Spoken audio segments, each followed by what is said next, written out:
ओम नमः सिद्धेभ्य। नमो नमः सत्तुहितंकराय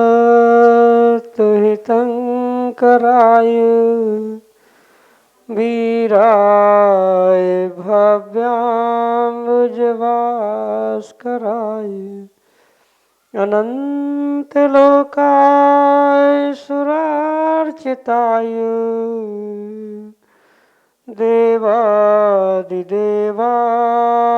नमो जिनाय देवादिदेवाय नमो जिनाय। पंच परमेष्टि भगवान की, परम पूज्य आचार्य भगवंत गुरुवर विशुद्ध सागर जी मुनि महाराज की, परम पूज्य मुनि श्री सुप्रभ सागर जी महाराज जी की,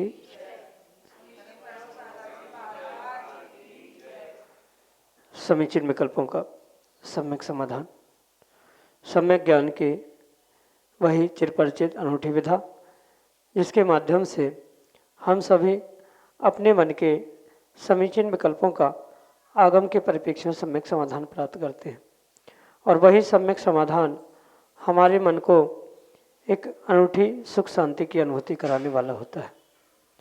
ऐसे आत्मकल्याण की वह अनूठी विधा आप भी जुड़ सकते हैं और अपना समीचीन विकल्प भेज करके परम पूज्य मुनिश्री से उसका आगम के परिप्रेक्ष्य में सम्यक समाधान प्राप्त कर सकते हैं।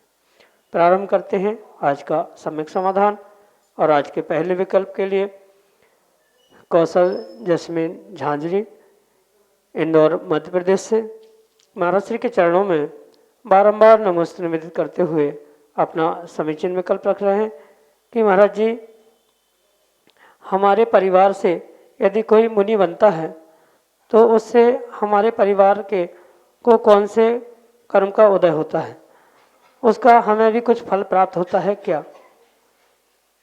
हमारे समीचीन विकल्प का सम्यक समाधान करने की अनुकंपा करें। नमोस्तु महाराज जी, नमोस्तु। ओम नमः सिद्धम। परम पूज्य आचार्य भगवान गुरुवर विशुद्ध सागर जी महाराज की, परम पूज्य मुनि श्री सुप्रभ सागर जी महाराज जी की। व्यक्ति के जीवन में जो भी विशेष घटनाक्रम घटित होते वह नियम से कुछ न कुछ पुण्य के नियोग से ही होते। और जैसे अब घर परिवार में कोई निर्ग्रंथ पद को प्राप्त करना, ये तो ऐसा मानो कि शायद कुछ भवों का सातिशय पुण्य का उदय जब एकत्रित होता है तब जाकर यह कार्य जीव के जीवन में घटित होता है। और उससे भी जब सातिशय पुण्य में भी और सातिशय पुण्य का उदय तब होता है जब साक्षात उन निर्ग्रंथ मुनिराज के माता पिता बनने का सौभाग्य उन जीवों को प्राप्त होता है।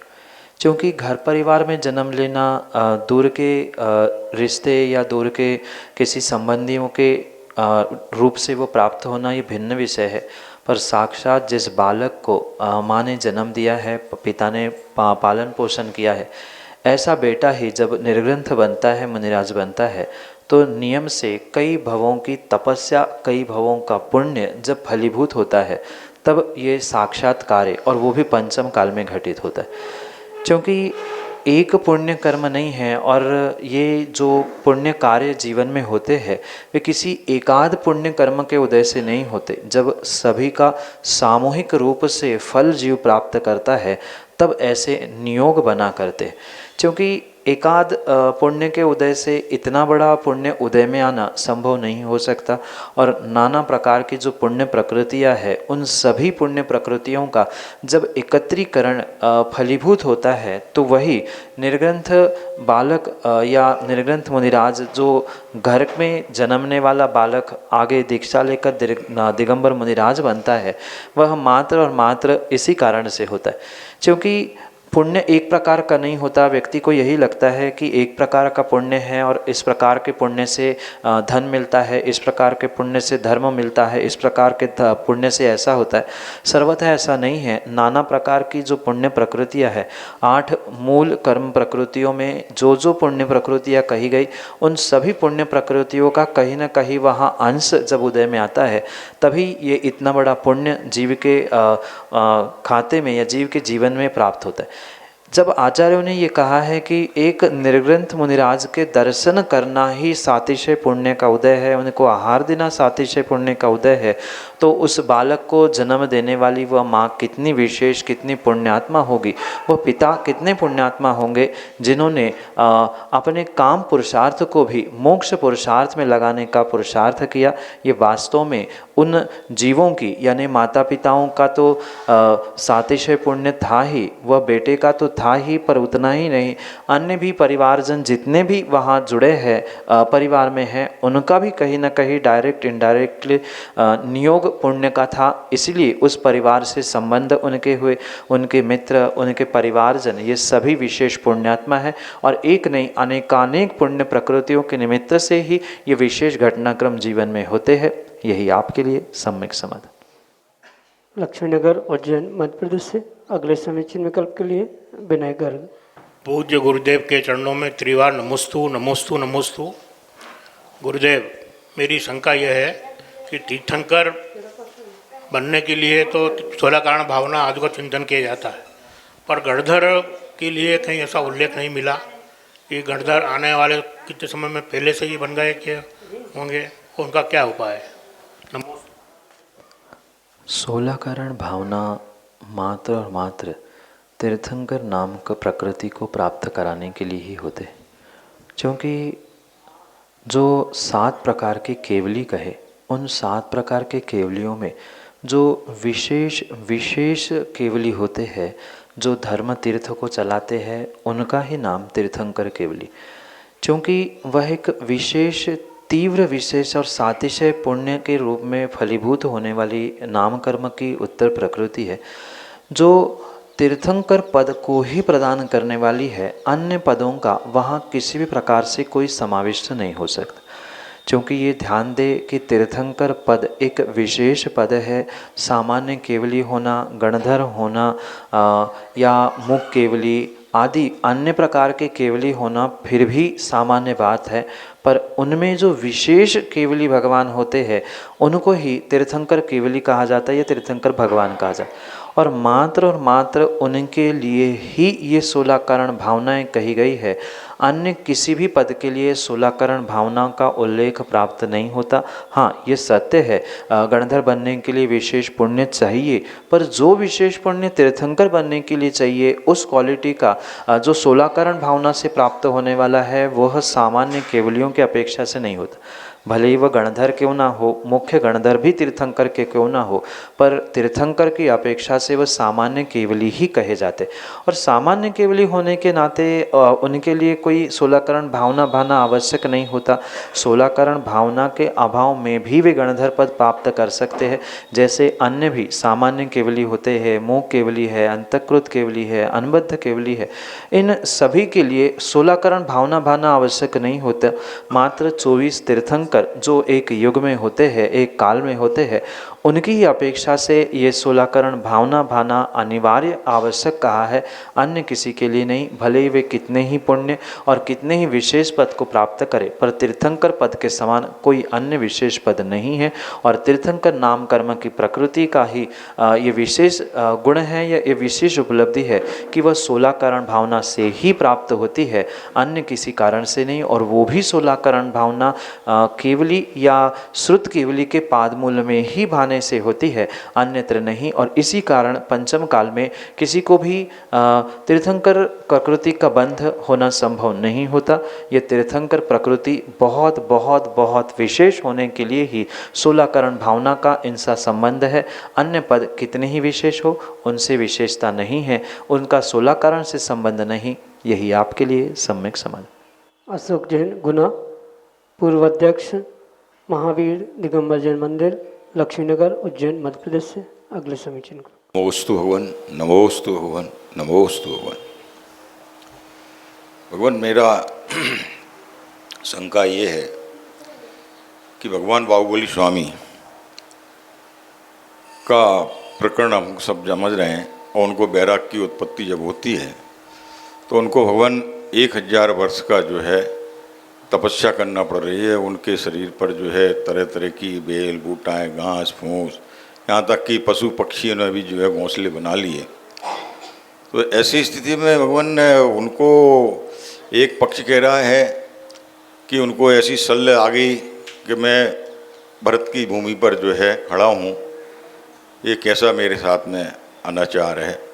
और दूसरा पक्ष ये भी आ रहा है सामने कि काल लब्धि जब तक नहीं आती है तब तक जो है केवल ज्ञान की प्राप्ति नहीं हो पा रही है। तो भगवान जो है इसमें सही समाधान क्या है? नमोस्तु, नमोस्तु। अशोक जी, पहली बात तो ये है कि बाहुबली भगवान 1000 वर्ष खड़े नहीं थे, मात्र 1 ही वर्ष खड़े थे। दूसरी बात ये है कि जो 1 वर्ष 12 महीने उन्होंने जो विकल्प लेकर साधना की, वह विकल्प के कारण ही उनका पुरुषार्थ पूर्ण नहीं हुआ। ये जो कहने में आता है कि भीतर शल्य था कि मैं भरत की भूमि में हूँ, तो ये बात निरर्थक है, असंभव है। क्योंकि किसी भी व्रति के पास अगर शल्य है, माया, मिथ्या और निदान, तो कभी भी वह व्रति नहीं हो सकता। अगर तत्वार्थ सूत्र में आपने पढ़ा होगा तो उमास्वामी भगवान स्पष्ट कहते हैं, निशल्य व्रति, जो शल्य से रहित होता है वही व्रति होता है। और माना कि भरत की भूमि में खड़ा हूँ, तो ये शल्य 3 में से कौन सा शल्य है? न वहाँ माया है, न मिथ्या है, न निदान। तो ये पहली सिद्धांतिक बात समझनी होगी कि बाहुबली भगवान को कोई भी शल्य नहीं था, पर रह रह के पुनः पुनः उनको विकल्प ज़रूर सता रहा था। विकल्प होना और शल्य होना, इसमें बहुत अंतर है। शल्य 3 ही प्रकार के कहे, माया, मिथ्या और निदान। और मैं किसके भूमि में हूँ, क्या हूँ, ये शल्य नहीं हो सकता, विकल्प हो सकता है। क्योंकि ध्यान की सर्वोत्तम सीमा अंतर ही मुहूर्त की होती है, और कहीं ना कहीं वे अंतर मुहूर्त पूर्ण होने के पहले ही पुनः वो विकल्प सताता था, और चढ़ता चढ़ता उनका गुणस्थान का, भावों का ग्राफ पुनः नीचे आ जाता था।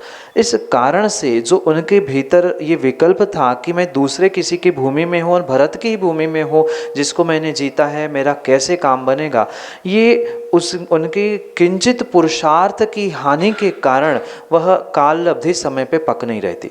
क्योंकि मात्र काल लब्धि से काम नहीं होता, न मात्र पुरुषार्थ से काम होता है।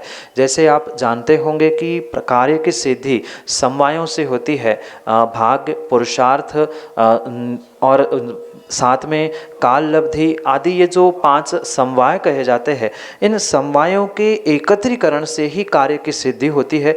अगर काल लब्धि से ही सब काम होता तो पुरुषार्थ की आवश्यकता क्या थी? भाग्य से ही सब काम होता तो भी फिर काल लब्धि की क्या आवश्यकता थी? तो सबकी अपनी अपनी एक स्वतंत्र सत्ता है। उन सभी सत्ताओं को एक साथ ग्रहण करते हुए ही इस विशेष बात को समझना होगा।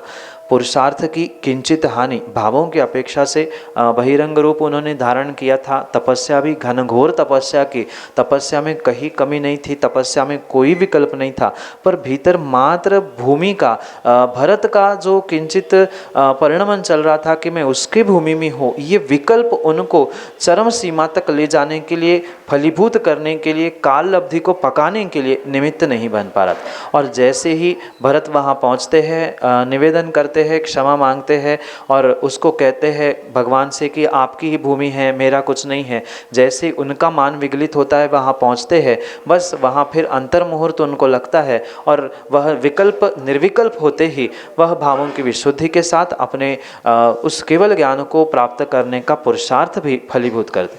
इसलिए ध्यान रखें कि निमित्तों से मात्र कोई काम नहीं होता, मात्र उपादान से नहीं होता, मात्र भाग्य से नहीं, ना मात्र पुरुषार्थ से और ना मात्र काल लब्धि से। इन पांचों का जब समवाय रूप एकत्रीकरण होता है तभी कार्य होता है। और काल लब्धि कोई अलग बला नहीं है, जो होनहार है, जो पुरुषार्थ है, उसका फलीभूत होने का जो निर्धारित समय है वही काल लब्धि। और काल लब्धि किसी के बनाने से नहीं होती, जीव के निमित्त से जैसा उसका उपादान है, जैसा उसका निमित्त तात्कालिक होता है, उस तात्कालिक निमित्त तात्कालिक उपादान की परिणति से ही वर्तमान का काल लब्धि का पुरुषार्थ हुआ करता है। और इसी कारण से वहाँ कुछ अंशों में काल लब्धि की लगभग पूर्णता होने पर भी कुछ मात्र भीतर के विकल्पों के कारण वह पूर्णता को प्राप्त नहीं हो पा रहा था। इसलिए अनेकांत से इसका निर्णय करना होगा, क्योंकि एकांत से हमारे आगम में किसी भी प्रकार से कोई कथन प्राप्त होता ही नहीं है। अगर किंचित हम एकांत को मानेंगे कि काल लब्धि से ही सब कुछ होता है या ऐसी होनहार ही मात्र थी, तो फिर उनके पीछे का पुरुषार्थ वहाँ पर हमें छोड़ना होगा। इसलिए अनेकांत से ये समझे कि काल लब्धि तभी पकेगी या काल लब्धि तभी फलीभूत होगी जहाँ अन्य चारों समवायों का संबंध वहाँ पर एक साथ एकत्रित होगा, अन्यथा होने वाला नहीं है। इसलिए जो बाहुबली भगवान के वैराग्य के उपरांत 1 वर्ष तपस्या का जो काल कहा, उस 1 वर्ष की तपस्या का हम अगर दूसरा पक्ष भी समझे, जैसे आप कहना चाहते हैं कि काल लब्धि, तो ये भी ध्यान रखें कि विकल्प इतने ही साल क्यों बना रहा। कहीं ना कहीं वहाँ नियोग तो अवश्य ही होगा। बिना नियोग से के छद्मस्त का इतना तपस्या करना या इतना पुरुषार्थ करना, ये फलीभूत नहीं होने के पीछे का भी कथनचित कारण दूसरे पक्ष भी समझना होगा। क्योंकि अनेकांत होने से हमें सभी पक्षों को एक साथ ग्रहण करना होगा। सर्वथा पुरुषार्थ से कहेंगे तो भी काम नहीं बनेगा और सर्वथा काल लब्धि से कहेंगे तो भी काम नहीं बनेगा। दोनों पक्ष अपने जगह पे सही है, पर ये इतना निर्णय करे कि भगवान बाहुबली स्वामी को कोई शल्य नहीं था, थोड़ा सा विकल्प जरूर था और विकल्प के कारण ही जो अंतरंग का पुरुषार्थ उनका कम पड़ रहा था, उस अंतरंग के पुरुषार्थ के कमी के कारण वह काल लब्धि आते आते पुनः रुकती जा रही थी। और जैसे ही वह विकल्प दूर हुआ, वह काल पूर्ण हुआ, जो जैसे अन्य काल में भी हम समझते हैं कि उसका आबादा काल कह दे, उसका उदय आने का काल कह दे, तो वो भी शायद वहाँ पे सत्ता में होगा। इसलिए अनेक पक्षों को ग्रहण करते हुए ही तत्व का निर्णय होना चाहिए। इसी प्रकार से यहाँ भी आप करें, यही आपके लिए सम्यक समाधान। आरण धीन उज्जैन मध्य प्रदेश से अगले समीचीन विकल्प। नमोस्तु महाराज जी, नमोस्तु महाराज जी। महाराज जी के दर्शन करने से होता क्या है? बेटा, बार बार टीवी देखने से, चित्र देखने से क्या होता है? जैसा तुम चित्र देखते हो, भाव भी तुम्हारे बिल्कुल वैसे ही होते। पुनः पुनः मोबाइल में फेसबुक या इंस्टा या गेम आदि के द्वारा जो जो आप देखते हो, आपके भाव भी बिल्कुल पुनः पुनः वैसे वैसे ही होते। और जिसके पुनः पुनः आप दर्शन करोगे या जिनके पास बार बार जाओगे, तो स्वाभाविक है, ऑब्वियस है कि आपके भी भाव कथनचित उनके जैसे होने की संभावना है।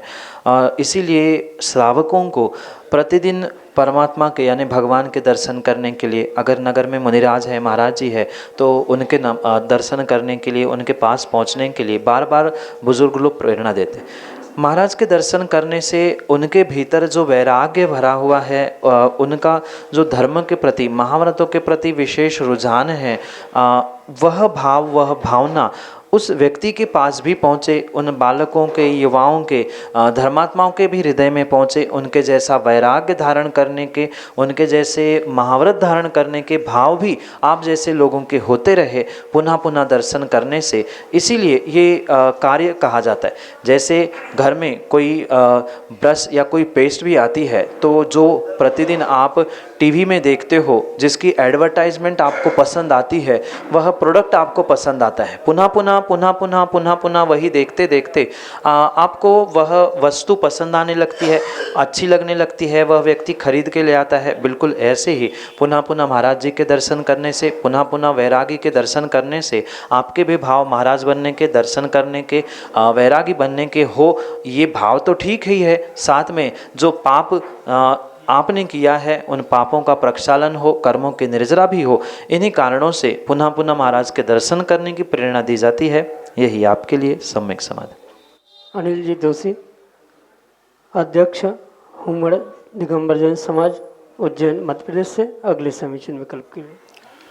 प्रबल पुरुषार्थी जीव थे, कामदेव थे, और तो शल्य की जो चर्चा चली तो इसमें उनके केवल ज्ञान होने में जो बाधक तत्व है वो संजलन कषाय का तीव्र उदय है या भरत जी द्वारा आकर शल्य दूर करना वो निमित्त है। निमित्त इसको किसमें किधर घटाएंगे? जैसे कि अभी बाहुबली भगवान के विषय में प्रश्न चल रहा था, उसका उत्तर चल रहा था, और ये स्पष्ट बहुत अच्छे से आप जानते हैं विषय कि कोई भी कार्य की सिद्धि मात्र एक निमित्त से नहीं होते। कार्य की सिद्धि के लिए जितना आवश्यक अंतरंग निमित्त है उतना ही बहिरंग निमित्त भी आवश्यक, और शायद अंतरंग बहिरंग निमित्त का बैलेंस से ही कार्य की सिद्धि हो सकता है। और इसी प्रकार से बाहुबली भगवान के केवल ज्ञान के प्राप्ति के लिए जो विलंब हुआ उसके साथ भी हमें यही समझना होगा। जैसे मैं अभी कह ही रहा था कि अनेक पहलू इस विषय के हो सकते हैं, जिसमें ये अंतरंग निमित्त स्वंजलन कषाय के तीव्र उदय के निमित्त से स्वीकार किया जा सकता है। बहिरंग रूप से वह निमित्त जो अंतरंग का था, मतलब स्वंजलन कषाय को कम करने के लिए जो बहिरंग निमित्त आवश्यक था वो शायद भरत होंगे, तो उनका उपलब्ध होना, अंतरंग कर्म की वैसी स्थिति बनना, ये सब कुछ होने पर ही कार्य होता है। जैसे सम्यक दर्शन की भी स्थिति जब कही जाती है, काललब्धि भी कही जाती है, तो उसकी अंतक कोड़ाकोड़ी की स्थिति कर्मों की होना, ये भी एक काललब्धि जब कही जाती है तो ये एक अंतरंग निमित्त कहा जाता है। पर साथ में ये भी सर्वार्थ सिद्धि ग्रंथ में पूज्यपाद स्वामी ने कहा है कि इस पंचेंद्रीय पर्याय को प्राप्त कर लेना, भव्य हो जाना, देवशास्त्र गुरु का सानिध्य मिल जाना, ये भी एक प्रकार की काललब्धि है। तो ये अपेक्षा बहिरंगक निमित्त की है और एक अपेक्षा अंतरंग निमित्त की है। अंतरंग में स्वंजलन कषाय और भी कर्मों का जो परिणमन वहाँ चल रहा था वो तो उदयावली में था ही, उसमें कोई प्रश्न ही नहीं, पर बहिरंग रूप से वह भरत का वहाँ उपस्थित होना, उसी समय पर उसका मंद हो जाना, या ऐसा भी कथनचित हम कर सकते हैं कि उसके लिए वो निमित्त बने हो, बहिरंग के लिए भी। तो इनका कहीं ना कहीं तालमेल बनने पर ही उनका विकल्प कह दो शांत हुआ, या उनकी स्वंजलन कषाय शांत हुई, तभी वे गुणस्थान को चढ़ते हुए आगे पहुंचने का प्रयास उन्होंने किया। पर पुनः ये बात ध्यान रखिए कि उनका शल्य नहीं था, वह मात्र विकल्प रूप परिणमन था। शल्य था ही नहीं, शल्य होता तो शायद वे व्रति भी नहीं कहते होते, पांचवा छठवा गुणस्थान भी उनका नहीं होता। पर क्योंकि वे छठवें सातवें गुणस्थान का तो स्पर्श कर रहे थे पर आगे श्रेणी नहीं चढ़ पा रहे थे, क्योंकि जो सातिशय अप्रमत्त गुणस्थान यानी सातवें का जो दूसरा पाया था श्रेणी चढ़ने योग्य, वो प्राप्त नहीं कर पा रहे थे। मात्र छोटे से विकल्प के कारण, स्वंजलन के कषाय के कारण, इन दोनों अंतरंग बहिरंग के निमित्तों के कारण से ही ये कार्य घटित नहीं हो रहा था। यही आपके लिए सम्यक समझ। श्रीमती मधु कोठारी, उज्जैन मध्य प्रदेश से, अगले समीचीन विकल्प। कुछ गुरुदेव के चरणों में त्रिबार नमोस्तु नमोस्तु नमोस्तु गुरुदेव। गुरुदेव, मेरा प्रश्न है, स्वाध्याय करते समय लगता है सब कुछ याद हो गया, किंतु कुछ समय उपरांत ये सब भूल जाते हैं, ऐसा कौन से कर्मोदय से होता है एवं इससे मुक्ति का क्या उपाय है? नमोस्तु गुरुदेव। धारणा शक्ति के अभाव में ही किया हुआ स्वाध्याय तत्क्षण तत्काल तो याद रहता है, पर कालांतर से वह भूल जाता है। इसके पीछे जो व्यक्ति की कमज़ोर धारणा शक्ति है, धारण करने की, ज्ञान को धारण करने की जो शक्ति है वो कमज़ोर होने के कारण से ही ये कार्य घटित होता है। पर इसके पीछे अगर अंतरंग कारण हम समझे तो अंतरंग कारण मुख्यतः से ज्ञानावरणी कर्म का उदय ही समझना होगा, क्योंकि मात्र एक कर्म के उदय से कोई कार्य नहीं होता, साथ में ज्ञानावरणी के साथ दर्शनावरणी भी जुड़ा है, अन्य भी अंतराय कर्म का भी वहाँ पर उदय होगा। तो जिस प्रकार का जैसा कार्य है वैसा उस कार्य में फलीभूत होने के लिए अनेकानेक कर्मोदय चाहे पुण्य रूप हो चाहे पाप रूप हो वह फलीभूत होते। तो ज्ञानावरणी और दर्शनावरणी और अंतराय ये मुख्य 3 कर्मों के विशेष तीव्र उदय के कारण से ही जीव बहुत प्रयास करता है ध्यान रखने का, याद करने का, स्मरण शक्ति बढ़ाने का, पर उसका कोई भी विषय धारणा में नहीं रह पाता। इसके पीछे मुख्य कर्मों के निमित्त से अगर कोई कारण है तो ये मुख्यतः से 3 कर्मों का ही वहाँ निमित्त कहा जा सकता है, क्योंकि ज्ञान में आवरण डालना ही ज्ञानावरणी का कार्य होता है। और जो जिन कारणों से ज्ञानावरणी है वहाँ पर दर्शनावरणी भी उन्हीं कारणों से बनता है। तो दर्शनावरणी का, ज्ञानावरणी का और साथ में वह अंतराय कर्म का भी कहीं न कहीं उदय रहता है। भले ही वह कुछ शब्दों में आप पकड़ नहीं पाओ, जैसे अंतराय कर्म के जो भेद कहे वहाँ भले ही आपको ज्ञान नहीं मिल रहा है पर दान के अंतर्गत आप ज्ञान दान को ग्रहण करें, वहाँ आपने दूसरों के दान देते में जो विघ्न डाला था ज्ञान दान करते समय, तो वह ज्ञान दान आपके लिए विघ्न जो किया था वो ज्ञान दान का अंतराय आपको ज्ञानावरणी के दर्शनावरणी के मुख से मिल रहा है। क्योंकि ये भी सत्य है कर्मोदय मात्र एक मुख से स्वमुख से ही आए जरूरी नहीं है, कभी दूसरे मुख से भी संक्रमित होते हुए भी आता है। तो वहाँ जो आपने अंतराय ज्ञान दान में किया था वह ज्ञानावरणी के रूप में फलीभूत हो रहा है। तो डायरेक्ट इनडायरेक्ट कहीं ना कहीं इन कर्मों का जो तालमेल है इनके कारण से ही ये विशेष रूप से कार्य होता है। और इससे मुक्ति का मात्र यही उपाय है जो ज्ञानावरणी के लिए कारण बताया है, तत्प्रदोष निन्नव मात्सर अंतराय साधनों घाता रूप, उसके विपरीत कार्य करे, दूसरों को ज्ञान दान करने का प्रयास करे, जो दूसरे का सम्यक ज्ञान है उसकी प्रशंसा करने का प्रयास करे, साथ में जो हम जिससे पढ़ रहे हैं उनको ना छुपाते हुए उस गुरु का, उस ग्रंथ का महिमा मंडित उनको करने का प्रयास करे। और जो भी जितने कारण ज्ञानावरणी के लिए कहे हैं उनसे विपरीत कार्य कर लेना, ये नियम से उससे मुक्ति का कुछ उपाय हो सकता है, पर कुछ ही उपाय हो सकता है, क्योंकि वो कितनी तीव्रता से कब कहाँ कैसे बंधे थे, वे निधत्ति निकाचित रूप है कैसे है उसका निर्णय तो केवल ही कर सकता है। पर सामान्य रूप से दूसरों को ज्ञान दान देते हुए या साथ में ज्ञान के रूप में हम कुछ विशेष अध्ययन करते हुए ये पुरुषार्थ करते हुए भी हम सफलता प्राप्त कर सकते हैं। पर तभी सफलता मिलेगी जब कर्म का मंद या मध्यम अंशों में उदय होगा। अति तीव्र और अति मंद उदय में आपका पुरुषार्थ फलीभूत नहीं होगा। यही आपके लिए सम्यक समाधान।